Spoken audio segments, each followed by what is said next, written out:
हम कर रहे हैं 11th होम साइंस का चैप्टर नंबर 10 और हम इसका ग भाग कर रहे हैं जो कि है संसाधन उपलब्धता और प्रबंधन। पिछले वीडियो में हमने की थी एक बहुत ही इंटरेस्टिंग और छोटी सी एक्टिविटी जिसमें हमने ये जाना था कि आपका टाइम मैनेजमेंट कितना अच्छा है। हमने कुछ स्कोर हासिल किया था और उसके हिसाब से हमने जाना था कि हमें कितने इम्प्रूवमेंट की ज़रूरत है। आज के वीडियो में हम बात करेंगे अलग अलग स्टेप्स की, यानी विविध चरणों की, किसके, समय और गतिविधि योजना के, यानी कि टाइम और एक्टिविटी प्लानिंग के। तो आइए देखते हैं। सबसे पहले नंबर पे है कि हमें अपना कार्य जल्दी से जल्दी शुरू कर देना चाहिए, यानी एज सून एज पॉसिबल। आपने देखा होगा कुछ बच्चों की आदत होती है, जो बच्चे इस वक्त वीडियो देख रहे हैं उनमें से भी कुछ बच्चे ऐसे हैं जो काम को टालते रहते हैं। अभी कर रहा हूँ, थोड़ी देर बाद कर रहा हूँ, थोड़ी सी टीवी देख लूँ फिर कर लूँगा, या कल कर लूँगा, या सुबह उठ के कर लूँगा। तो कभी भी हमें अपने काम को टालने की कोशिश नहीं करनी चाहिए या उससे बचने के उपाय में अपना समय नष्ट नहीं करना चाहिए। कई बार हमें पता होता है कि हमारी जो क्लास टीचर है या सब्जेक्ट टीचर है वो हमारा टेस्ट लेगी। हम क्या करते हैं, उससे बचने के लिए एक दिन पहले ही बहाने बनाना शुरू कर देते हैं कि मम्मा मेरी तबीयत ख़राब है, मैं कल स्कूल नहीं जाऊंगा, या कल हम गेस्ट आएंगे तो मैं स्कूल नहीं जाऊंगा, या अनेक अलग अलग तरह के एक्सक्यूज़ेस। तो हमें कोशिश करनी चाहिए कि एक्सक्यूज़ेस बनाने में हम अपना टाइम वेस्ट ना करें, क्योंकि हम अपने जो वर्क हैं, जो कार्य हैं, उनको टाल नहीं सकते।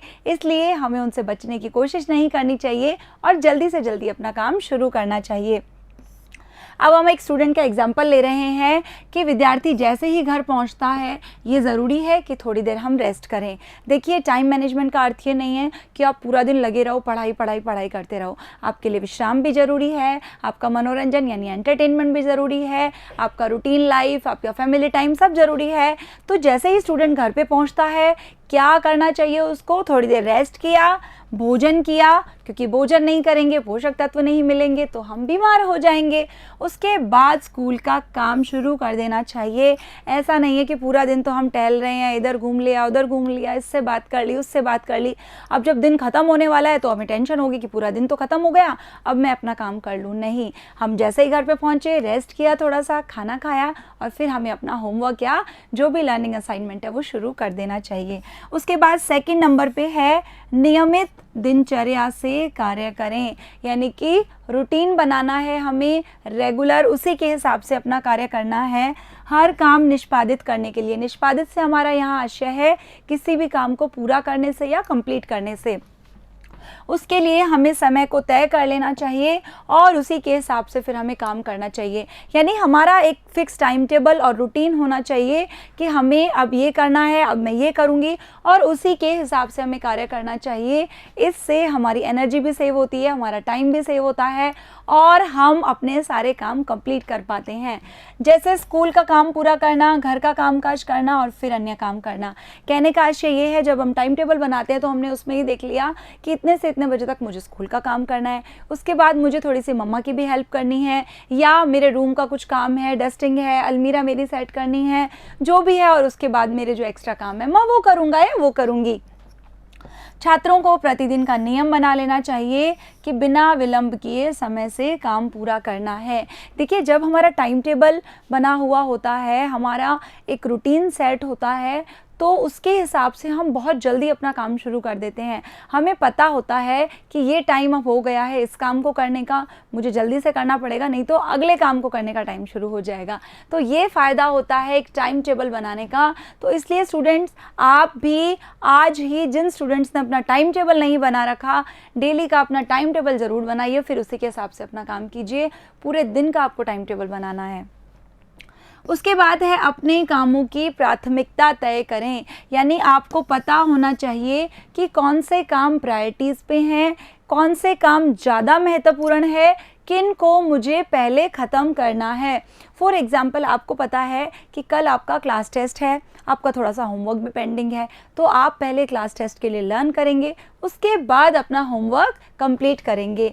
कोई भी नया काम हाथ में लेते समय सुनिश्चित कर लें कि वो पहले से चल रहे कार्यों पर प्रभाव तो नहीं डालेगा। कई बार हम क्या करते हैं, एक काम चल रहा है, बीच में दूसरा शुरू कर दिया, वो ख़त्म नहीं हुआ, तीसरा शुरू कर दिया, तो ना ही नया काम हो पाएगा, ना ही पिछले वाला काम कंप्लीट हो जाएगा। इसलिए जब भी कोई नया काम शुरू कर रहे हैं तो पहले वाला काम कंप्लीट करके फिर ही हमें नया काम शुरू करना चाहिए। एक ही समय में बहुत अधिक गतिविधियां शुरू न करें। कई बार हम क्या करते हैं, इधर से तो होम साइंस की फाइल बना रहे हैं, उधर से किसी मैम ने और प्रोजेक्ट वर्क दिया है वो भी हमने शुरू कर दिया, तो ना हम यहाँ के रहते हैं ना हम वहाँ के रहते हैं। या कई बार हमने टीवी चला ली, टीवी देखते देखते अपना होमवर्क कर रहे हैं, तो हमारा होमवर्क भी सही से नहीं होता और हम टीवी को भी अच्छे से एंजॉय नहीं कर पाते हैं। समय कम हो और कार्य अधिक हो तो ऐच्छिक कामों को बाद में करें और अनिवार्य गतिविधियां पहले पूरी करें। बहुत बार ऐसा होता है कि हमारे काम बहुत अधिक होते हैं और हमारे पास टाइम कम होता है। उस समय बहुत ज़रूरी है कि हम अपनी प्रायोरिटी सेट करें, यानी हम ये डिसाइड करें कि कौन कौन से काम हैं जो अनिवार्य हैं, जिन्हें मैं टाल नहीं सकता। तो फिर उसके बाद क्या करना है, जैसे ही हमने प्राथमिकता को तय कर लिया, अपनी प्रायोरिटीज़ डिसाइड कर ली, उसके बाद हम ऐच्छिक कार्य हैं उनको बाद में कर सकते हैं, यानी ऐसे कार्य जो हम अपनी इच्छा से करते हैं जो ज़रूरी नहीं होते हैं। उसके बाद हम एक एग्जाम्पल ले रहे हैं छोटा सा, कि यदि किसी छात्र की कक्षा की परीक्षा होनी है तो उसे पहले परीक्षा के लिए पढ़ना चाहिए और फिर स्कूल का काम करना चाहिए और बाद में अदर एक्टिविटीज़ करनी चाहिए। ये एग्जाम्पल अभी अभी हमने थोड़ी देर पहले कर लिया है। उसके बाद 4th नंबर पे हम बात कर रहे हैं अपेक्षाकृत कम महत्वपूर्ण या कम प्राथमिकता वाले कामों की जिम्मेदारी ना लें, यानी ऐसे काम जो ज़्यादा इम्पॉर्टेंट नहीं है या जिनको छोड़ा भी जा सकता है या हमारी प्रायोरिटी लिस्ट में वो नहीं है, तो उनकी रिस्पॉन्सिबिलिटी बिल्कुल नहीं लेनी चाहिए। अपने आप से खुद से बात करते वक्त साफ कह देना चाहिए नो, मतलब नहीं। नहीं कहना सीखे। ये देखिए, नहीं कहना सीखे का आशय ये नहीं है कि आपकी मम्मा ने आपको कोई काम बोला या पापा ने या घर के किसी और फैमिली ने मेंबर ने काम बोला और आपने कह दिया कि मैम ने हमें आज सिखाया है कि नहीं कहना सीखें। हमें ऐसा नहीं करना है। नहीं कहना सीखे से हमारा आशय ये है कि जब आपको पता हो कि आप इम्पॉर्टेंट वर्क कर रहे हैं, ये आपके लिए ही है। नहीं कहना आपको खुद को सीखना है, मम्मी पापा को नहीं सीखना। मम्मी ने कुछ बोला और आपने कह दिया नहीं मैं ये काम नहीं करूँगा, नो। इसका आशय ये है कि जब हम सेल्फ एनालिसिस करते हैं, खुद से बात कर रहे होते हैं, तब हमें अगर पता हो कि हमारे पास समय कम है और काम ज़्यादा है, तो हम क्या करेंगे, जो लेस इम्पॉर्टेंट वर्क है, यानी ऐसे काम जिनका महत्व कम है, जिनको टाला जा सकता है, अगले दिन किया जा सकता है, उनके लिए हम अपने आप को ना कहने योग्य बनाएंगे। फॉर एग्ज़ाम्पल, हमारा टीवी देखने का बहुत मन है या हमें हमारा जो भाई है या बहन है वो कह रहे हैं चलो आओ थोड़ी देर टीवी देखते हैं, तो उस वक्त आपको ना कहना सीखना है। क्यों? क्योंकि आपको पता है कि मुझे अगले दिन के लिए बहुत इंपॉर्टेंट काम पूरा करना है, तो टीवी तो मैं कल भी देख सकता हूँ, इसलिए अब मैं पहले वो काम सीखूंगा। यहाँ पे ना कहने का ये आशय है। अब हम देख लेते हैं अगला हमारा पॉइंट, बड़े कामों को सुविधाजनक गतिविधियों की एक श्रृंखला में छोटा छोटा करके विभाजित कर लें। देखिए, कई बार क्या होता है, काम उतना बड़ा नहीं होता लेकिन हम देखकर ही घबरा जाते हैं और उसको ढंग से पूरा नहीं कर पाते। तो जब भी हमें ऐसा लगे कि कोई काम हमें बोझ दे रहा है या बड़ा है, तो उसको छोटे छोटे पार्ट्स में बांट लेना चाहिए, छोटे छोटे टुकड़ों में, और उनका एक सीक्वेंस बना लेना चाहिए। फॉर एग्जाम्पल, आपको दिवाली के लिए होमवर्क मिला है, दिवाली वेकेशन के लिए। अब आपको होमवर्क इतना सारा मिला है तो आप चकरा गए। आपको क्या करना चाहिए, ये देखना चाहिए कि मुझे वैकेशंस भी बहुत सारी मिली हैं। अब मैं सारा काम एक साथ ना करके फर्स्ट डे इंग्लिश का होमवर्क करूँगा, सेकेंड डे मैं हिंदी का होमवर्क करूँगी, थर्ड डे मैं मेरे सब्जेक्ट का होमवर्क करूँगी। तो जब आप काम को छोटे छोटे पार्ट्स में डिवाइड कर लेते हो तो उसको करना बहुत इजी हो जाता है। दिन भर के स्कूल के कार्य को विषयों के अनुसार छोटे छोटे कामों में बांटा जा सकता है। फॉर एग्जाम्पल, आप होम साइंस की फाइल रेडी कर रहे हो और आपको लग रहा है अरे इतनी बड़ी फाइल मैं एकदम से कैसे रेडी करूँगी। आपको क्या करना चाहिए, पेज बाय पेज उनको डिवाइड कर लेना चाहिए कि अभी मैं केवल स्टार्टिंग के जो थ्योरी वर्क है 2 पेजेस का मैं वही करूँगी, उसके बाद मेरा जो प्रैक्टिकल वर्क है 2 पेजेस का मैं वो करूँगी। इस तरह से अगर काम को आप छोटे छोटे भागों में बांट लेते हो तो आपको एक सेटिस्फेक्शन होता है, अरे मेरा इतना % काम तो हो गया, अब केवल इतना ही बचा है। और जब सेटिस्फेक्शन आ जाता है तो हम अधिक ऊर्जा के साथ, अधिक एनर्जी के साथ काम कर पाते हैं और अधिक इंटरेस्ट के साथ, यानी रुचि के साथ। उसके बाद हमारा अगला पॉइंट है उन कामों पर ऊर्जा और समय नष्ट ना करें जिन पर बहुत ध्यान देने की ज़रूरत ना हो। देखिए, कई बार ऐसे बहुत सारे काम होते हैं जिन पर हमें बहुत ज़्यादा ध्यान देने की ज़रूरत नहीं होती है, तो हमें डिसाइड करना है ऐसे अनइम्पॉर्टेंट वर्क कौन से हैं, तो हमें उन पर ज़्यादा एनर्जी और ज़्यादा टाइम वेस्ट नहीं करना। हमें एनर्जी सेव करके रखनी है, हमारा समय सेव करके रखना है। किसके लिए? इम्पॉर्टेंट टाइम के लिए, इम्पॉर्टेंट वर्क्स के लिए। फॉर एग्ज़ाम्पल, हमें होम साइंस की फ़ाइल बनानी है। अब इम्पॉर्टेंट तो क्या है कि उसके अंदर हम क्या लिख रहे हैं, कैसे पिक्चर्स लगा रहे हैं, क्या हम प्रैक्टिकल वर्क कर रहे हैं, और हम अपना टाइम किस में वेस्ट कर दें? केवल और केवल उसकी डेकोरेशन में। हमने बाहर की डेकोरेशन बहुत अच्छे से कर ली, उस पर अपनी फुल एनर्जी लगा ली, फुल टाइम लगा लिया, लेकिन अंदर हमने कुछ लिखा ही नहीं, या अंदर हमने जल्दी जल्दी गलत गलत कचरा कर दिया है। तो ऐसा नहीं होना चाहिए। हमें पता होना चाहिए जो लेस इम्पॉर्टेंट वर्क है उसमें हम अपनी ज़्यादा एनर्जी और ज़्यादा टाइम वेस्ट ना करें। उसके बाद हमारा अगला पॉइंट है, एक समय में एक काम देखें, जब तक वो पूरा ना हो जाए उसे बीच में ना छोड़ें। कई बार हम बहुत सारे काम एक साथ ले लेते हैं, एक को बीच में छोड़ा, दूसरा ले लिया, दूसरे को छोड़ा, तीसरा ले लिया, तो हमें ऐसा नहीं करना है। स्टूडेंट, ये जो पॉइंट्स मैं आपको बता रही हूँ ये आपके एग्ज़ाम से ज़्यादा आपकी लाइफ के लिए बहुत इंपॉर्टेंट हैं। अगर आप इन अलग अलग स्टेप्स को फॉलो करते हैं तो आपकी जो लाइफ है वो बहुत ज़्यादा ईजी हो जाती है, आपका वर्क मैनेजमेंट बहुत अच्छा हो जाता है, आप कम एनर्जी में कम टाइम में ज़्यादा काम कर पाते हैं, और आपको एंटरटेनमेंट के लिए, विश्राम के लिए, फैमिली के लिए, हर सब के लिए अलग अलग टाइम भी मिल जाता है। उसके बाद हमारा अगला पॉइंट है, गतिविधियों की सूची में आरंभ और अंत का समय निर्धारण करें। यानी कब स्टार्ट करना है, कब एंड करना है, ये आपका फिक्स होना चाहिए कि इतने बजे मुझे ये काम स्टार्ट कर लेना है और इतने बजे तक ये पूरा हो जाना चाहिए। ये दोनों चीज़ें आपकी फिक्स होनी चाहिए जब आप टाइम टेबल बनाते हैं।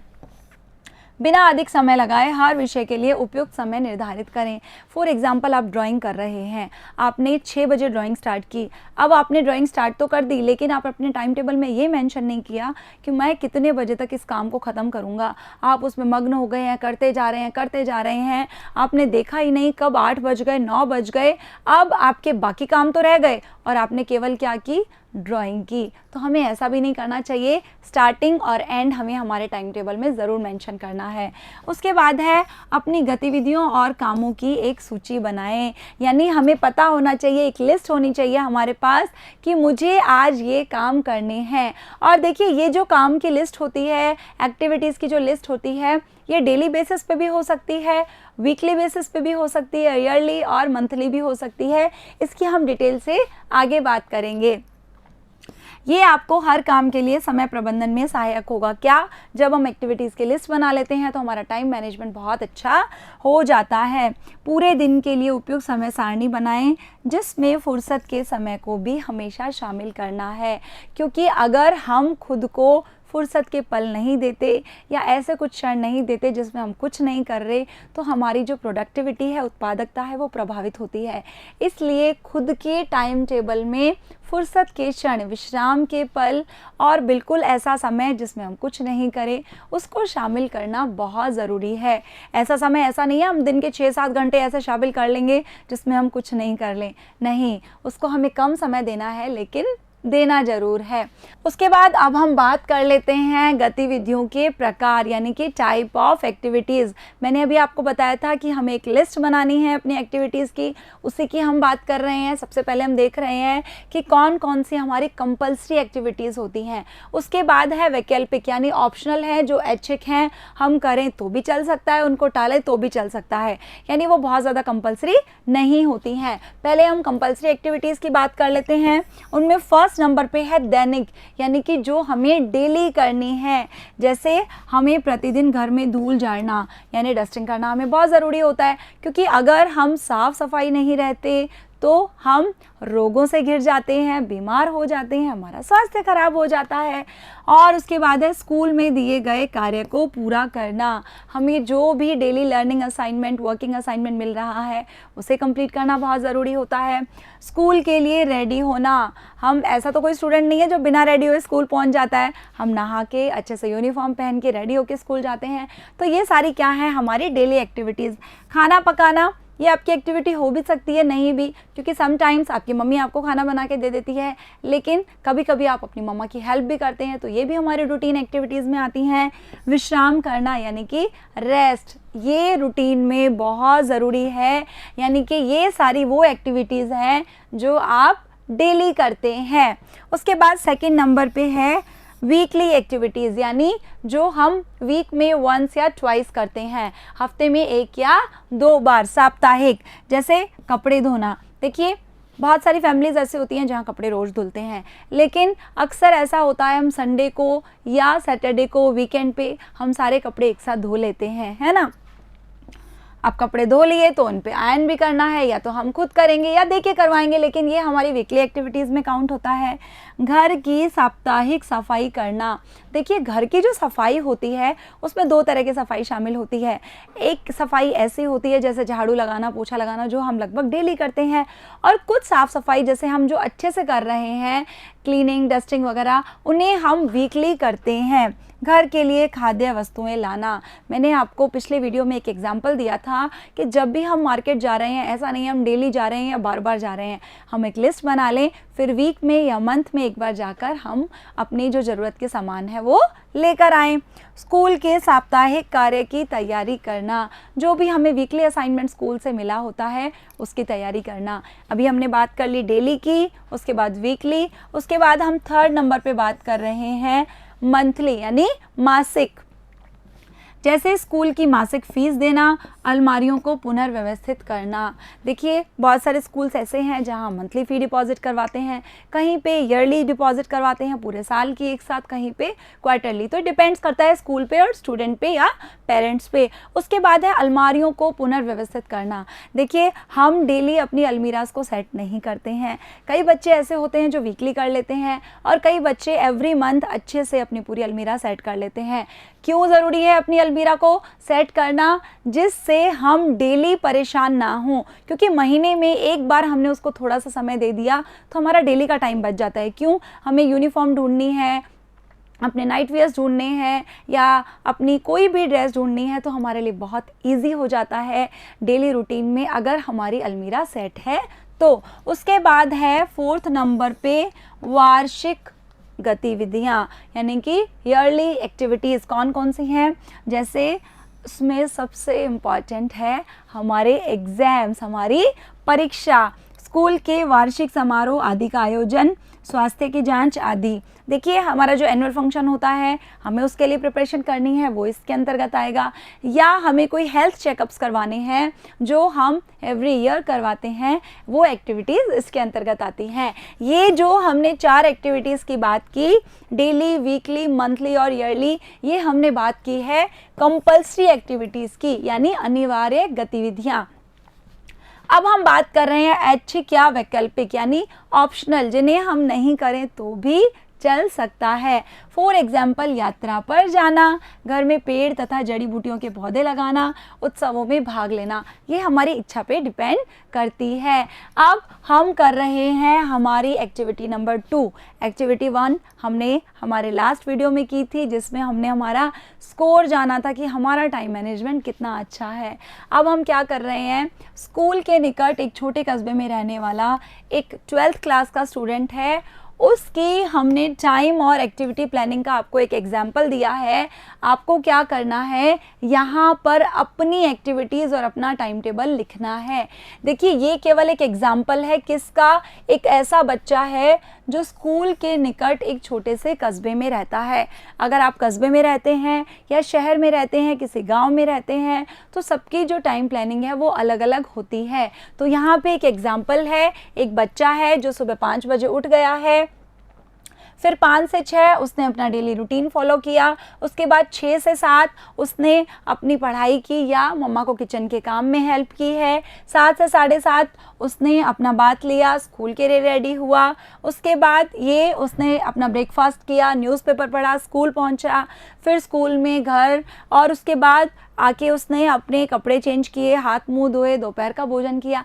तो ये उस बच्चे का है। यहाँ पर आपको अपना टाइम टेबल लिखना है डेली का। ये एक्टिविटी आपके लिए बहुत ज़रूरी है। और ये आपको हमेशा फॉलो करनी है, केवल इसीलिए नहीं कि अब ये लेसन चल रहा है, ये आपको पूरा साल एक्टिविटी करनी है। अपना टाइम टेबल हमेशा बना के रखना है डेली का। उसके बाद हम शाम की बात कर रहे हैं, उस बच्चे ने पढ़ाई की, स्कूल से संबंधित अलग अलग काम पूरे किए, बाहर भी खेला, उसने अपने आप को फुर्सत का टाइम भी दिया है, देखिए जो बहुत ज़रूरी है। फिर टीवी देखा, अपनी फैमिली को टाइम दिया, रात्रि का भोजन किया है और उसके बाद पढ़ा और अगले दिन के लिए स्कूल बैग सहेजना। देखिए ये कितना इम्पॉर्टेंट है, क्योंकि हम स्कूल का बैग सेम डे रेडी करते हैं तो सुबह हम लेट भी हो सकते हैं या कोई इमरजेंसी भी आ सकती है। इसलिए हमें कोशिश करनी चाहिए कि कुछ काम जो हम पहले ही कर सकते हैं उनको हम एक दिन पहले ही कर लें। अब देखिए, अब वो बच्चा है वो 10 बजे सो गया है ना, तो आप क्या करेंगे, आपका जो सोने का उठने का टाइम है आप उस हिसाब से अपनी एक्टिविटीज़ को प्लान करेंगे। तो ये एक्टिविटी आपको करना बहुत ज़रूरी है। अब हम बात कर लेते हैं, समय योजना व्यक्ति की निजी ज़रूरतों के अनुसार बनाई जाती है। यानी टाइम प्लानिंग है वो सबका अलग अलग होता है, सबकी पर्सनल रिक्वायरमेंट्स अलग अलग होती है, तो उसी के हिसाब से हम अपने टाइम को प्लान करते हैं। हर व्यक्ति के लक्ष्य अलग होते हैं, उसकी एक्सपेक्टेशंस अलग होती हैं, उसकी रिस्पॉन्सिबिलिटीज़ अलग अलग होती हैं। इतना ही नहीं, उसका रूटीन भी अलग अलग होता है। एक स्वस्थ व्यक्ति है उसका रूटीन अलग है, एक बीमार व्यक्ति है उसका रूटीन अलग है, एक व्यक्ति जो जॉइंट फैमिली में रह रहा है उसका रूटीन अलग होगा, जो न्यूक्लियर फैमिली में रह रहा है उसका रूटीन अलग होगा। तो हर व्यक्ति का रूटीन अलग अलग होता है। फॉर एग्जाम्पल, किसी छात्र की समय योजना उस व्यक्ति से बहुत भिन्न होगी जो काम करने के लिए बाहर जाता है।